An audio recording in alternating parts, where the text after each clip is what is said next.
Say what you want about Games Workshop. The one thing I think that we can all agree, whether you're a fanboy, an enthusiast, or someone that has an interesting relationship with that part of the hobby, is that they make excellent miniatures. And the quality of their printed products, the terrain, the source books, the artwork, it is fantastic. But when you combine that with the business model, that's where things get a little bit interesting. And recently, I've been turning my attention to Middle-earth. This is something that I've been thinking about for a while. I had the chance to play the game many moons ago. I've had the chance to explore some of the battles at Games Day when they had a lot of the miniatures and the models out and participate from that capacity. But what interests me about the game, and this is what I'm kind of pushing out to my vlog for some consideration, some feedback, exploring different options, is the state of the game seems to be more of historical wargaming, historical miniatures. Well, Fritz, it's sci-fi, it's fantasy. Well, exploring it from this perspective, and I think this is what kind of attracts me to it, especially when we frame it in the current state. It's almost like Middle-earth has been bookended by Age of Sigmar and Warhammer 40K, 40,000, which both have interesting challenges. So we have the source books of Lord of the Rings, of Middle-earth, of that universe. It's almost very historic.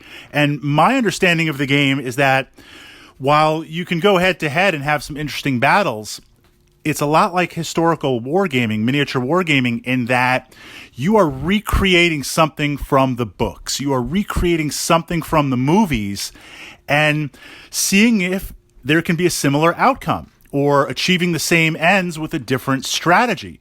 Pulling this into historicals, Chain of Command, World War II, Late War. When I play these missions, they're not fair. They're not intended to be fair. Literally what we're doing for a historical war game is we are looking at the literal battlefield at the time, recreating through old pictures and terrain. This house is here. This forest is here. This wall is here. Deploying out the same forces, the same what if, and then seeing what happens. This idea of almost living history. And when I look at Middle-earth battle system, it seems to be very similar, where you get to pick certain areas, you pull in the models. Now, you could do an alternate timeline, or you can explore some alternate things, but it's very intriguing for me from the perspective of almost a historical approach. Now, you could do that with Warhammer 40K. We could look at some of the source books. We can recreate some of the battles. And there is lore and history in 40K that you can recreate and emulate. A number of years ago, when Apocalypse was all the rage, the Battle for Salvation Gaming Club recreated the Siege of Terra. And all the Loyalist chapters, all the Traitor chapters were there. And we had a massive game. Now, certainly you can do that. I've recreated very iconic battles, but 40K is more like, let's put down some models and see what happens. And there's always new stuff adding and taking away and changing. It seems to be.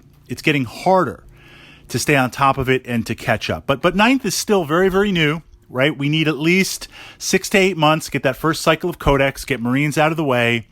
Still waiting on Eldar stuff. And from that point, we'll kind of have an idea. But pulling it back to this idea of bookends, Middle-earth seems very stable. And it's almost like, because it's not Games Workshop's IP, it's not necessarily their property. I'm sure they own the sculpts and the presentations of the miniatures. But since they don't own the DNA of the game, they can't go off and blow it up and really get radical and do crazy stuff like 40K, constantly rebooting it every 3 years, so you got to rebuy everything, or releasing tons and tons of kits that are auto-include because they're limited edition that you now have to purchase. It seems like Middle-earth is very stable. Likewise, on the AOS, the Age of Sigmar side, Age of Sigmar, fantastic games and a very intriguing and interesting gaming world, but it is still very much under development. It is. Games Workshop is still figuring it out, still pushing it out. The core lore is there, But as it evolves, I expect that cycle of releases will get smaller and smaller and tighter to be in line with 40K, to get you to buy lots and lots of miniatures, to get you to constantly cycle out kits. So your thoughts on Middle-earth? I could really see myself approaching it from a historical perspective. I like the miniatures. I like the ideas behind it. The rules seem stable. And more I've been focusing my attention on that as kind of to supplement fantasy, historical gameplay. Your thoughts?